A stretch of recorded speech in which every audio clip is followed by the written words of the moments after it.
Does your husband ever make sarcastic jokes, do little things that annoy you, or suddenly go quiet when you try to talk about something important? That's often what passive-aggressive behavior looks like. When you try to address it, the tension only gets worse. In this video, I'll tell you the signs you may be dealing with a passive-aggressive husband and what you can do to stop it before it damages your relationship. Passive-aggressive behavior can be confusing because nothing is said directly.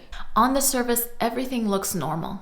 But underneath, you can feel something feels off. For example, you might be trying to talk about something that bothered you, and your husband responds with sarcasm, like, wow, I guess I can't do anything right. Or you try to bring up something important, and he suddenly says, sure, whatever you say. Or maybe you have a disagreement, and instead of talking about it, he becomes silent or quiet for the rest of the evening. You ask him, is something wrong? I notice you're more quiet.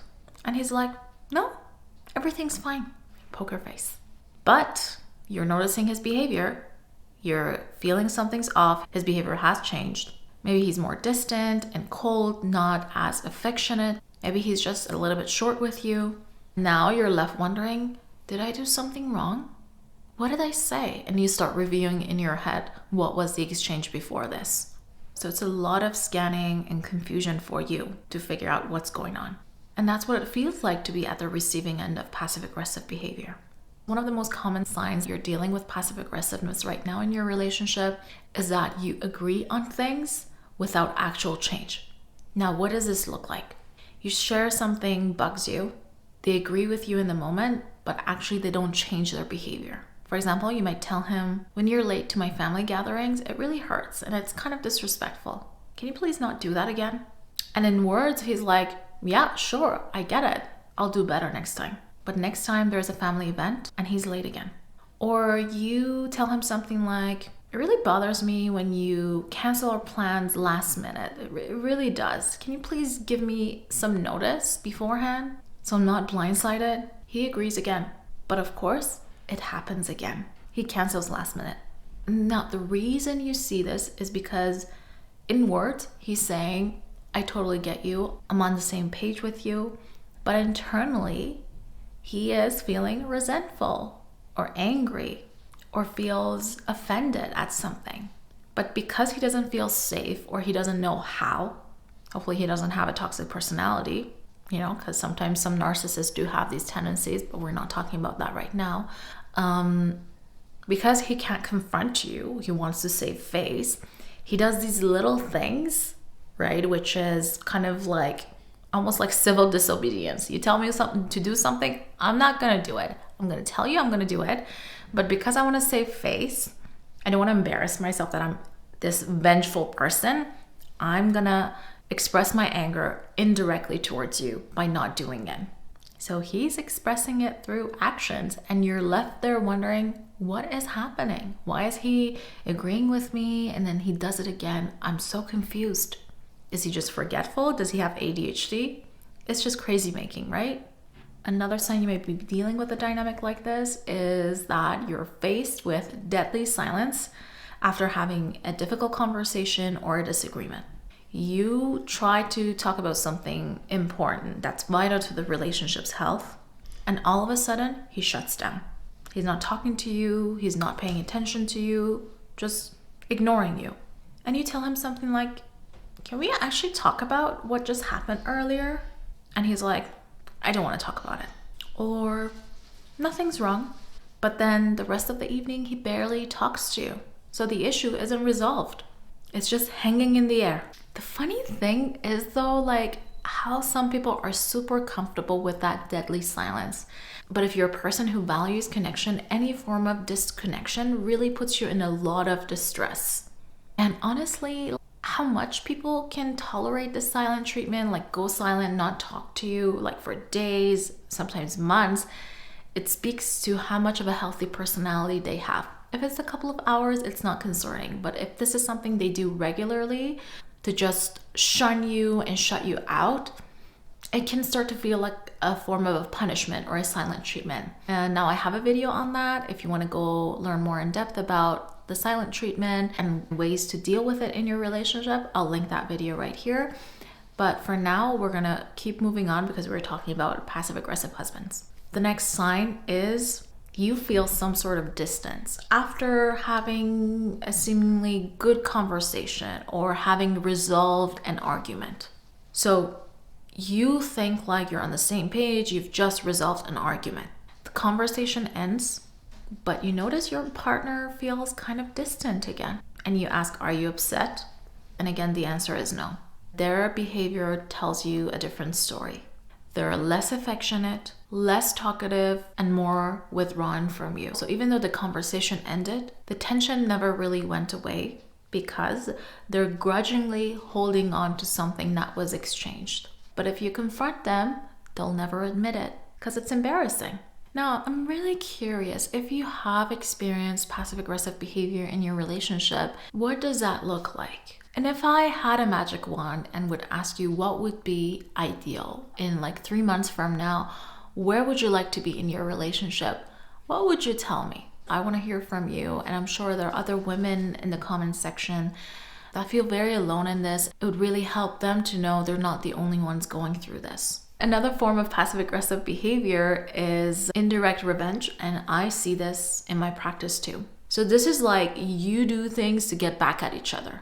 You don't know what you've done. You may have done something that has upset him. Maybe you forgot to do something special for his birthday, or you missed Valentine's Day, or you did not get his mom a gift, right? Something that was important for him and got missed, and you had no idea what that thing was. Now, when it comes to your family, he doesn't want to show up for them. He's like, you know what? Well, he's not going to say anything. He's like, I'm not coming to your family's house. And you're like, why? He's like, no, I just don't want to. I'm not interested. Or your birthday comes and he doesn't do anything for your birthday. And you're left there wondering, like, what's going on? Why doesn't he celebrate me? Why doesn't he put effort to make this day special for me? And little do you know that he's hurt over his birthday and he just doesn't feel like doing it for you.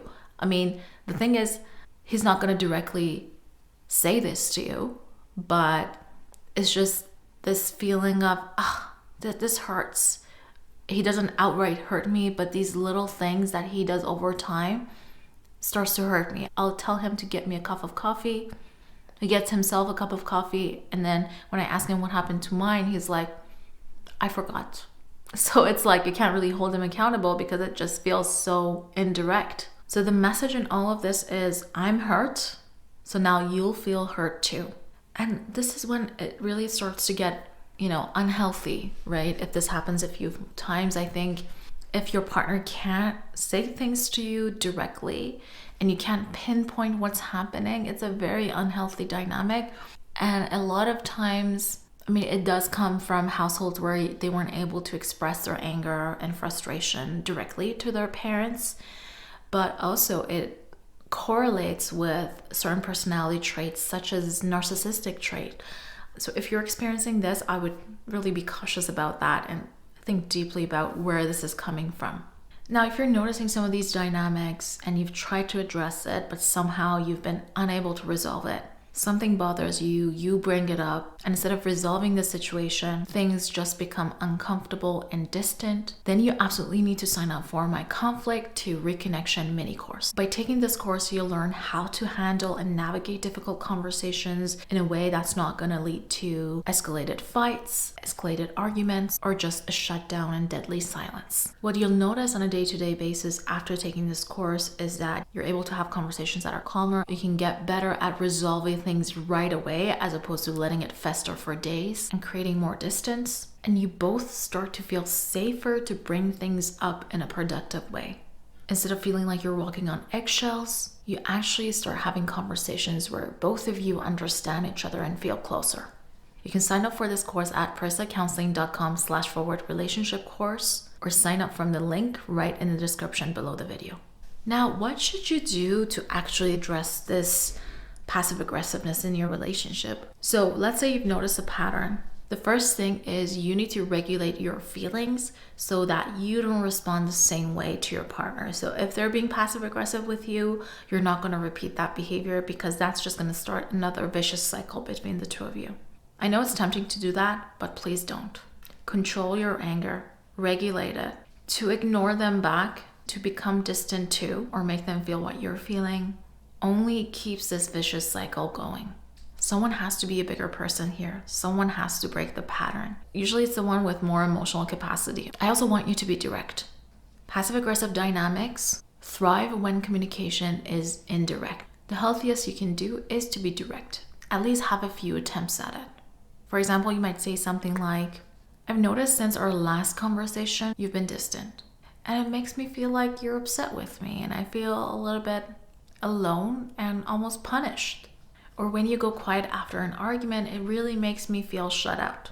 I'm open if you want to talk about what's bothering you, but this is not healthy for us. It's going to put a wedge between us. It's going to make us feel more distant. I want both of us to be on the same team. This brings the behavior out into the open. Now, if you've tried this a number of times and it hasn't worked, I would say stop, because I'm not sure if it feels safe enough right now to open up again and be this direct. But if you haven't attempted, try it at least a few times, like 3 or 4 times, and see if there's a positive outcome. The next thing I want you to do is please don't reward their negative behavior.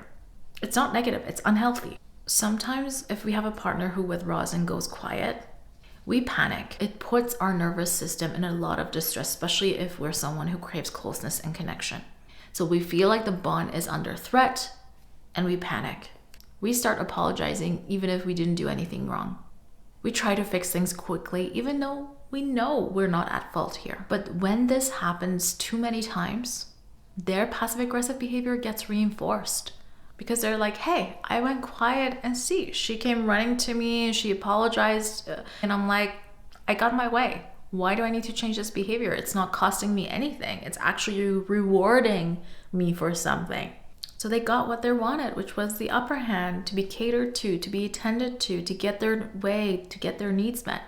But if you want to break this cycle, you need to learn how to stay in the distress.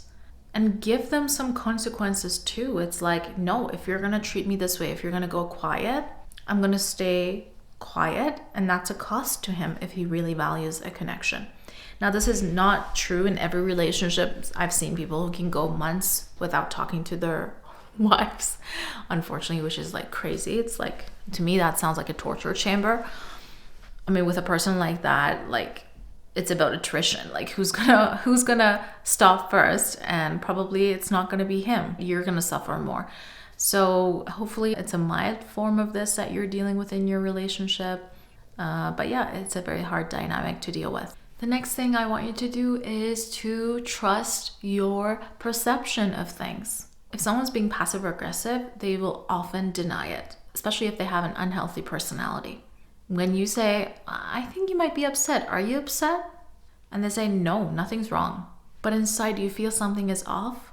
You actually don't need their validation to recognize what's happening here. If something feels off, it's because it is off. You're not crazy. You're not making this up. It's just the other person is denying it. Right? As women, we're very in tune with what's happening in our relationship. When it feels off with the connection, absolutely, because there is something off.